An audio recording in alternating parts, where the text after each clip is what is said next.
Bonjour, bienvenue chez Sanel. Je m'appelle Erwin Giesels et je vous présente mon collègue Patrick Hermans. Notre product manager chez Sanel. On est en train de vous présenter le display MaxUp qu'on a installé ici derrière nous. Dans une présentation précédente, on a parlé plus sur MaxUp et comment travailler avec le whiteboard. Et ici, dans cette session, on va montrer comment faire des présentations, parce que ça, c'est le deuxième genre de choses qu'on fait la plupart des cas dans les salles de réunion, présenter et travailler avec des collègues sans fil avec leur laptop. Je crois même majorité des cas. C'est l'activité principale dans une salle de réunion. Donc, avec mon display MaxUp, j'avance vers mon plan de travail, et là, j'ai la possibilité de travailler, de présenter, de prendre un browser Internet et aussi de travailler sans fil. Tout d'abord, commençons peut-être avec mon browser pour ouvrir l'Internet. Ici, on travaille avec Chrome, mais on peut aussi travailler avec Edge ou avec d'autres browsers, c'est comme on veut. Hein. Parce que c'est un PC qui est dedans. Oui, je vais grandir l'image et prenons notre site web, Sanel peut-être, comme exemple. Sanel.be. Le voilà, Sanel.be. Il va le chercher et entre-temps, je vais déjà ouvrir un deuxième site. Pourquoi pas Info Météo, c'est toujours chouette. On va regarder météo.be. Voilà, et je vais encore prendre un troisième site, peut-être Google Maps, aussi toujours chouette comme démo. Maps, Google Maps, voilà. Accepter, Google Maps, le voilà. Et voilà. Donc j'ai maintenant 3 sites internet ouverts et je peux le mettre où je veux. On peut faire ça vraiment comme si on travaille sur un ordinateur, parce qu'en fait le display, comme on a déjà expliqué avant, c'est un display avec un PC là-dedans. Mais c'est pas vraiment facile comme ça, hein, parce que ça va couvrir les autres. C'est un bordel, Voilà. Oui. C'est pas agréable pour regarder, c'est trop d'informations. Donc qu'est-ce que MaxUp a prévu dans le menu, que je peux ouvrir ici avec la flèche de côté, j'ai la possibilité d'activer la fonction Split Screen. Split Screen, et là je vois directement toutes les applications qui sont ouvertes, qui sont actives sur le display, et je trouve donc les sites web que j'ai cherché, Sanel, Météo et Maps. Split Screen, je vais l'activer, peut-être je vais aussi encore ajouter un whiteboard, pourquoi pas. Donc jusqu'à 4. On peut montrer jusqu'à 4 images simultanées. Maintenant il va ranger et voilà. Il fait tout. Hein, donc accept all cookies. Voilà. Donc j'ai 3 images internet live et j'ai aussi en plus mon whiteboard. Hein, pour écrire, pour prendre des notes. Voilà. Et maintenant je peux aussi changer la taille. Je peux le rendre plus large. Je peux le rendre plus petite. La vitesse est remarquable ici. Et la stabilité, c'est incroyable. Et les sites web, je peux les utiliser.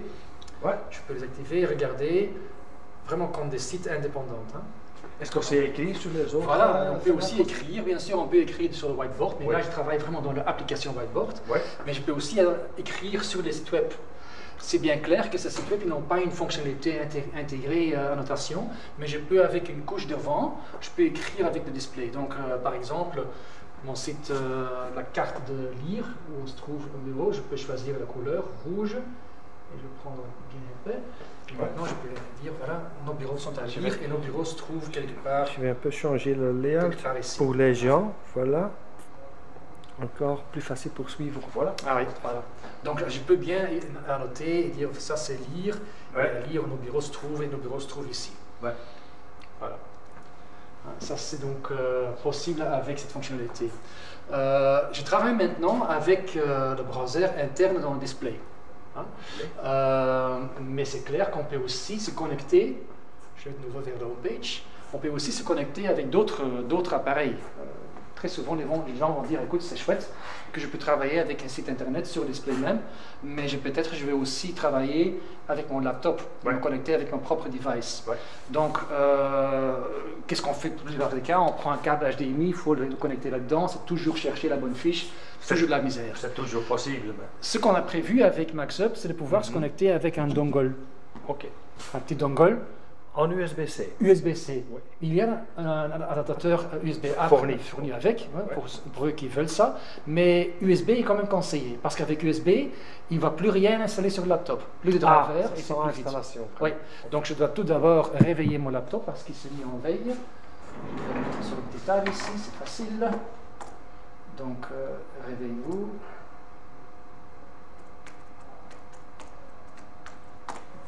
laptop. Et donc si maintenant je mets le clé USB dans la porte USB, la petite lumière LED va clignoter, et quand ça s'arrête, et ça brûle permanente, je peux taper sur le display et automatiquement j'ai mon display qui montre mon contenu laptop. Donc le dongle aussi, il appartient à cet écran-là. Oui. Donc on a fait un petit pairing avant. Oui, exact. Et maintenant, ce que je peux aussi faire, je prends contrôle sur mon display de mon laptop. Ah, c'est ce qu'on appelle touchback. Oui. C'est du touchback. Donc je peux gérer sans fil. Mon laptop, et maintenant je travaille l'image que vous voyez là, l'image avec le fleur bleu, ça c'est mon laptop qui est connecté sans fil avec le display. J'avais montré avant encore déjà des sites web internet. Ce que je peux maintenant faire, c'est de nouveau aller vers split screen, et je trouve dans le split screen aussi mon ordinateur. Il est là aussi. Ouais, je coupe le whiteboard peut-être, voilà, ça je laisse tomber, et je vais ajouter mon ordinateur, de nouveau split screen, et maintenant j'ai 3 images internet que j'avais déjà avant, et j'ai ajouté mon ordinateur. Et je peux continuer à gérer mon ordinateur. Je continue à ouvrir mon ordinateur, voilà, et comme ça je peux montrer le contenu. Parce qu'on a le touchback de nouveau. Touchback sur mon display. Ouais. Chouette, hein? Erwin, est-ce qu'on a des autres possibilités, des autres comme AirPlay, Miracast? Oui, de nouveau, si je vais de nouveau vers mon homepage, donc comme expliqué au début, on a 3 images sur le Maxup OS. On a une page d'accueil. Ouais. On a donc le canvas pour travailler avec les différents widgets. Et j'ai aussi encore une 3e page, information, comment me connecter avec PC ou avec smartphone. Et donc ce que je fais maintenant, je travaille maintenant avec mon ordinateur connecté avec le dongle. Une deuxième façon, c'est de travailler avec une application qu'on peut installer sur le laptop. Ouais. Ça, c'est plutôt pour les gens qui travaillent interne dans l'entreprise, les collaborateurs, les gens qui sont liés à l'organisation. Ouais. Le dongle est plutôt intéressant pour les visiteurs externes, comme ceux qui veulent et ne peuvent pas installer n'importe quel software sur le laptop. Peut-être la porte USB est fermée quand même. Eux, ils peuvent travailler avec le dongle. Pour les collaborateurs internes, ils peuvent travailler avec l'application qu'on installe sur un laptop et qui fait la même chose que le dongle. La seule chose qu'ils doivent chaque fois faire, c'est noter une code pour avoir accès dans la salle même, qu'ils ont une connexion avec le display. Je comprends. Troisième façon, c'est imagine qu'on dit écoute, non, je ne veux pas, j'ai pas un dongle disponible et je ne veux pas installer un software non plus. Dans ce cas-là, on peut approcher un site web, c.maxup.com. J'approche ce site web de Maxup et je tape la code qui est affichée sur le display, et comme ça, j'ai directement via une application cloud, j'ai accès vers mon display. Je peux également montrer mon contenu de mon laptop. C'est la méthode Web Portal. Exactement. C'est la troisième façon. Ensuite, qu'est-ce qu'on a encore comme application? Ce sont les différentes façons pour faire du screen mirroring, copier l'image. Très connu. Hein? AirPlay est bien connu par les gens qui viennent travailler avec Apple. AirPlay est standard prévu. Miracast, ça c'est plutôt Windows. Windows K. Windows K, bien connu. Windows K, qu'on a un logo qui K. Et comme ça, on peut directement se connecter avec un laptop Windows. Et encore, bien connu, Chromecast. Chromecast aussi prévu comme option pour se connecter sans fil. Reste encore comme dernière option, c'est l'ancien style avec câblé HDMI ou USB-C. Mais donc, toutes les différentes façons sont là. C'est le client final qui va décider lui-même comment il veut se connecter. Je reste sur ma connexion avec mon dongle. Voilà l'écran que j'ai connecté avec mon display. Mais on peut donc aussi travailler en AirPlay. Donc, pour montrer ça, j'ai ici 2 smartphones, iPhone, que je peux connecter en AirPlay. Téléphone numéro 1. Et je vais vers le deuxième. Et voilà que j'ai 2 smartphones qui sont connectés. Et ce qui est chouette aussi à savoir, c'est qu'ils sont adaptatifs. Donc si je prends mon Google Carte, je peux changer le format. Et ici avec le deuxième, la même chose. Là, je vais aussi vers carte, et si je tourne, il s'adapte. Et vite. Et très stable, J'ai pas de touchback avec mon smartphone Apple, parce que c'est pas prévu par Apple. C'est jamais le cas. C'est pas possible, parce qu'Apple ne permet pas cette fonctionnalité, mais avec mon display ici, bien sûr, je l'ai quand même, toujours encore. Et maintenant, je peux de nouveau aller vers split screen et montrer les autres sites que j'avais activés. Donc, je peux montrer, par exemple, comme ça, split screen. Et comme maintenant j'ai ici une image avec mon ordinateur et 2 smartphones connectés sans fil. J'ai le site web d'Infométéo et le site web de Sanel. Donc disons ici, avec la méthode dans les téléphones mobiles, maximum de 4 par exemple, ensemble, en quad, et encore en plus, application 2, application 3, application 4. C'est vraiment fou ce qu'on fait ici. C'est très dur. Et ça, c'est grâce au fait que c'est un ordinateur qui est là-dedans. La puissance, la stabilité, la performance d'un ordinateur se distingue vis-à-vis de la performance d'un processeur Android. Oui. Donc la stabilité fait qu'on peut faire ce genre de choses. Ah. Ouais. Donc ça, c'est la façon de travailler sans fil avec le display. Voilà. Okay. Étonnant, vraiment. C'est bien, hein? Ouais. Ouais. Et je vais de nouveau.